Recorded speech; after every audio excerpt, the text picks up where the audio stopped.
हाय friends, Jeetu computer channel पर आपका स्वागत है। आइए आज हम देखते हैं एक न्यू क्लास है हमारी इंडियन पॉलिटी भारतीय संविधान। पिछली क्लास में हम कहाँ तक पहुँच गए थे हम देखते हैं। फ्रेंड्स, चैनल पर नए हो तो चैनल को सब्सक्राइब ज़रूर कीजिएगा और शेयर कीजिएगा, लाइक कमेंट कीजिएगा। अपन देखते हैं फ्रेंड्स कहाँ तक पहुँच गए थे। राज्यपाल की अनुमति के बिना इसमें और लोकसभा की सीटें निर्धारित की गई हैं। ये हो गया था हमारा। इसके बाद हम देखते हैं, हाँ ये फ्रेंड्स ये नहीं हुआ था। एक कैबिनेट मिशन योजना स्वतः समाप्त हो जाती है। नहीं, ये भी नहीं हुआ था। आर्टिकल 19 संविधान के प्रणव समिति के अध्यक्ष समिति के सदस्य 7 थे। हाँ फ्रेंड्स, तो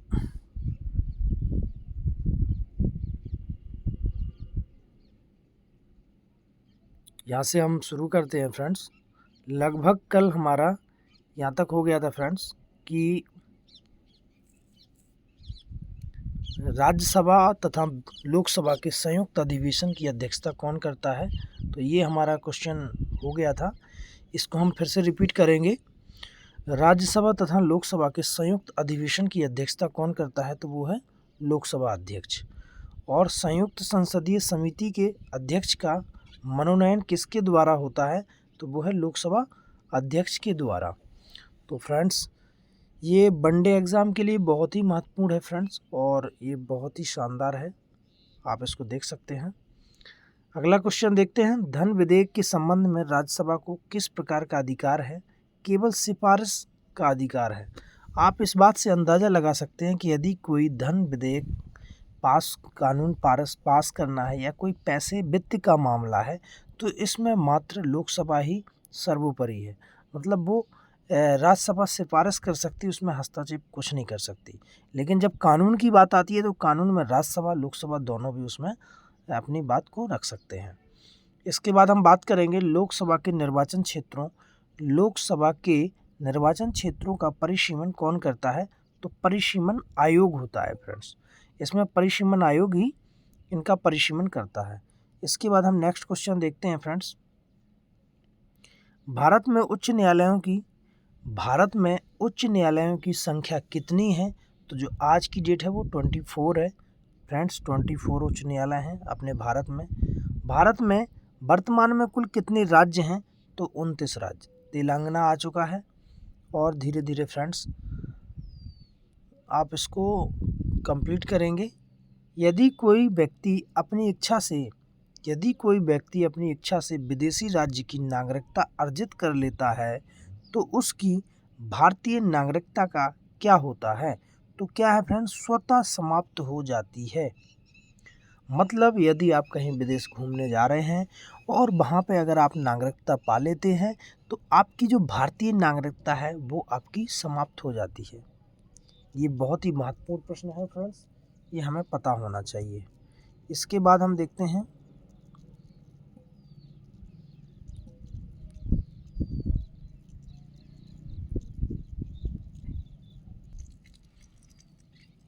तो फ्रेंड्स इस प्रकार से आपकी स्वतः समाप्त हो जाएगी। इसके बाद हम देखते हैं भारत में संविधान का गठन किस योजना के प्रस्ताव के अनुसार हुआ। तो वो कैबिनेट मिशन योजना के अंतर्गत। इसके बाद अगला क्वेश्चन है,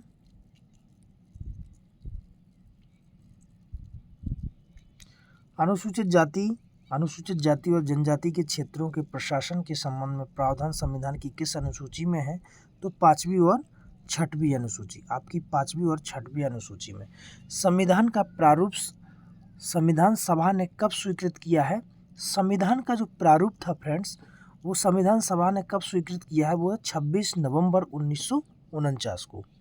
इसके बाद हम आगे देखते हैं सर्वप्रथम किस अधिनियम के द्वारा भारत के प्रांतों में आंशिक उत्तरदायी शासन की स्थापना की गई? तो 1919 के भारत शासन अधिनियम द्वारा। आप देख रहे हैं 1919 के भारत शासन अधिनियम द्वारा ये हुआ है। इसके बाद भारत के शासन अध्यक्ष का संबोधन किसके लिए किया जाता है? वो है भारत के प्रधानमंत्री के लिए। मतलब यदि आप कहें कि शासन किसका रहता है या कौन उसमें मुख्य रहता है, तो उस हिसाब से शासन के अध्यक्ष का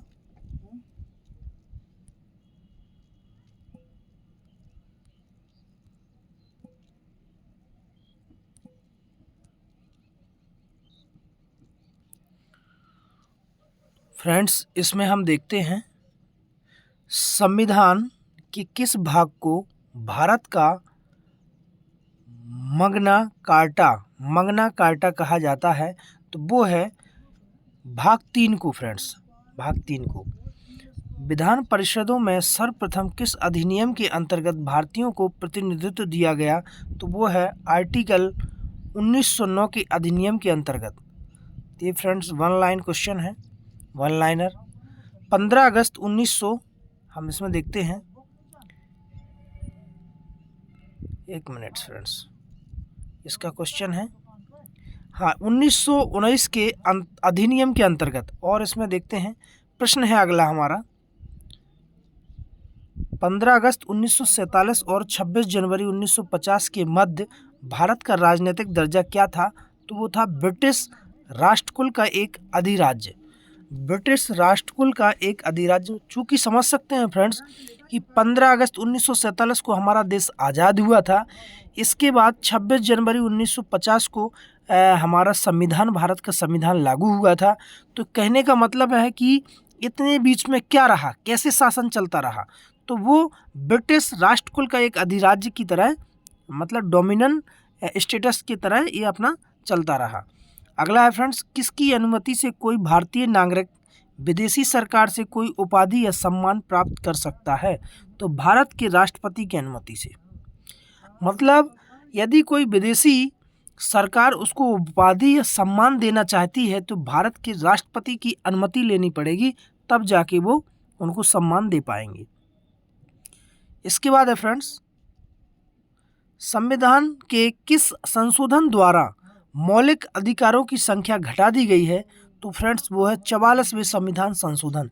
मैंने आपको बताया भी था कि 44वां संविधान संशोधन बहुत ही महत्वपूर्ण है। 44वां और 42वां, ये दोनों संविधान संशोधन हैं जो बहुत ही महत्वपूर्ण है फ्रेंड्स। इसके बाद हम देखते हैं राजस्थान उच्च न्यायालय कहाँ स्थित है? तो आपको पता होना चाहिए जो राजस्थान उच्च न्यायालय हाई कोर्ट है वो आपका जोधपुर में है। भारत के प्रथम मुख्य चुनाव आयुक्त थे, कौन थे? सुकुमार सेन। आपको पता होना चाहिए कि भारत के प्रथम मुख्य चुनाव आयुक्त कौन थे? वो थे हमारे सुकुमार सेन। इसके बाद हम फ्रेंड्स देखते हैं भारत की सर्वोच्च विधि है, क्या है? संविधान। जो भारत की सर्वोच्च विधि है फ्रेंड्स वो संविधान है, इससे सर्वोच्च कुछ नहीं है। इसके बाद हम बात करेंगे समान न्याय और निःशुल्क विधि सहायता। समान न्याय और निःशुल्क विधि सहायता का प्रावधान संविधान के किस आर्टिकल में है? तो वो है आपका आर्टिकल 39A। इसके बाद हम देखते हैं फ्रेंड्स, भारतीय संविधान की संघ और राज्यों के बीच शक्ति विभाजन की विधि किस देश से प्रेरणा ली गई है, किस देश से आधारित है? तो आपको पता होना चाहिए फ्रेंड्स, वो देश है कनाडा। संसद का अधिवेशन प्रारंभ होने के कितने दिन पश्चात अध्यादेश अप्रभावी हो जाता है यदि इस बीच संसद के एक प्रस्ताव द्वारा उस पर अपनी स्वीकृति ना दे? 6 सप्ताह बाद। तो फ्रेंड्स ये आपको पता होना चाहिए, ये बहुत ही महत्वपूर्ण प्रश्न है, ये पेपर में आते रहते हैं, कईयों बार रिपीट हो चुके हैं। भारतीय संविधान का कौन सा आर्टिकल राज्य सरकारों को ग्राम पंचायत गठन करने का निर्देश देता है? तो आपको पता होना चाहिए आर्टिकल 40 है। जहाँ ग्राम पंचायत की बात आई फ्रेंड्स तो वहाँ आपको आर्टिकल 40 की याद आ जानी चाहिए। इसके बाद है फ्रेंड्स, हम देखते हैं भारतीयों को सत्ता के हस्तांतरण का उल्लेख सर्वप्रथम कब किया गया? क्रिप्स प्रस्ताव में। इसके बाद हम देखते हैं फ्रेंड्स, ब्रिटिश संसद के लिए चुने जाने वाले प्रथम भारतीय थे, वो कौन थे? दादा भाई नौरोजी। भारत की स्वतंत्रता के समय भारतीय राष्ट्रीय कांग्रेस का अध्यक्ष कौन था? वो है जेपी कृपलानी। इसके बाद हम देखते हैं फ्रेंड्स, यह कथन किसका है कि भारत का संविधान संघीय कम है और एकात्मक अधिक? केसी हेयर। एशियाई विकास बैंक का मुख्यालय किस देश में स्थित है? फिलिस्तीन में। तो ये फ्रेंड्स इस प्रकार से आप देख सकते हैं ये, और अपन धीरे धीरे इसी प्रकार से आप आगे सारी चीज़ में अपन इसको कंप्लीट करेंगे फ्रेंड्स। इसके बाद मुझे लग रहा है फ्रेंड्स कुछ इसमें से क्वेश्चन हम लोग कर चुके हैं, इसलिए हम आगे बढ़ते हैं। आगे हम देखते हैं, कुछ हमारे ये प्रश्न रिपीट भी हो रहे हैं तो हम उसको आगे कर देंगे। हिंदू राष्ट्र का मैंने पढ़ ही लिया था, कल अपन ने पढ़ा था नेपाल हिंदू राष्ट्र है। उत्तर वैधानिक अधिकार भारत की कौन से द्वितीय, ये भी पढ़ लिया था फ्रेंड्स। नागौद वाला पढ़ लिया था, ये काफ़ी हम लोग यहाँ तक हो चुके था। हम उसके बाद आगे थे भारत 22 भागों में, ये भी हमने पढ़ा हुआ है। ये सरकार की नीति, ये भी पढ़ा है। ये हमने कल क्या है, कल हमारा थोड़ा पिछले वीडियो में थोड़ा लंबा हो गया है। लोकसभा का अध्यक्ष ये भी हमारा हो गया था। ये नहीं हुआ फ्रेंड्स, हाँ ये कैबिनेट मिशन योजना ही हो गया था। तो फ्रेंड्स यहाँ से देखते हैं हम कि भारतीय स्वाधीनता अधिनियम को किस दिन ब्रिटिश सम्राट की स्वीकृति मिली है? तो वो है 18 जुलाई 1947 को। जब भारत स्वतंत्र हुआ उस समय ब्रिटेन में किस दल की सरकार थी? तो लेबर पार्टी की सरकार थी। मतलब 15 अगस्त 1947 में जब हमारा भारत देश आज़ाद हुआ था फ्रेंड्स, तो वहाँ ब्रिटिश में जो शासन था वो लेबर पार्टी की शासन था, लेबर पार्टी की सरकार थी। इसके बाद हम देखते हैं संविधान की प्रस्तावना में हमारे देश का कौन सा नाम उल्लेखित है? तो आपको पता होना चाहिए फ्रेंड्स कि भारत और इंडिया, मतलब आप कह सकते हैं कि अंग्रेजी में इंडिया और हिंदी में भारत आपका संविधान में उल्लेखित नाम है। हिंदुस्तान कहीं से कहीं तक नहीं है फ्रेंड्स। इसके बाद हम देखते हैं फ्रेंड्स कि भारतीय संसद की कार्यवाही में बिना सदस्यता प्राप्त किए कौन भाग ले सकता है? तो भारत का महान्यायवादी अटॉर्नी जनरल ऑफ इंडिया। हमने बताया था फ्रेंड्स ये एक ही पद होता है और सबसे बड़ा पद होता है कि अटॉर्नी जनरल ऑफ इंडिया। भारतीय संविधान की प्रस्तावना में समाजवाद और धर्मनिरपेक्ष को किस संविधान संशोधन के अंतर्गत शामिल किया गया? तो 42वें संविधान संशोधन। मैंने बताया था फ्रेंड्स कि 42वां संविधान संशोधन बहुत ही महत्वपूर्ण है, इसको आप जरूर 42वां और 44वां इसको जरूर पढ़िएगा। इसके बाद हम देखते हैं भारतीय संविधान में किस आर्टिकल के तहत अप्रत्यक्षता को समाप्त कर दिया गया है? तो आर्टिकल 17 के अंतर्गत। इस प्रकार से फ्रेंड हमारे काफ़ी क्वेश्चन हैं और इस पे आप देखते हैं कि संघात्मक प्रणाली के उठे विवाद को सुलझाने के लिए संविधान में विशेष प्रावधान की व्यवस्था की गई। इसके लिए सर्वोच्च न्यायालय को केंद्र और राज्यों के बीच संवैधानिक झगड़ों के निर्णय का अधिकार दिया गया। संविधान के किस आर्टिकल के तहत इसका प्रावधान है? तो वो आर्टिकल 131 के अंतर्गत। इसके बाद राष्ट्रपति का अभिभाषण कौन तैयार करता है? तो केंद्रीय मंत्रिमंडल। जो राष्ट्रपति का अभिभाषण तैयार करते हैं केंद्रीय मंत्रिमंडल करते हैं फ्रेंड्स, केंद्रीय मंत्रिमंडल। तो फ्रेंड्स आज के लिए बस इतना ही, फिर मिलेंगे कल नेक्स्ट वीडियो में। तो फ्रेंड्स वीडियो को लाइक कीजिएगा और कमेंट और शेयर ज़रूर कीजिएगा और सब्सक्राइब भी कीजिएगा। अगर कोई इसमें आपको लगता है मुझे सजेशन देने के लिए मुझे सजेस्ट करिएगा, मैं उसमें सुधार करूँगा। फ्रेंड्स थैंक यू, जय हिंद, जय भारत।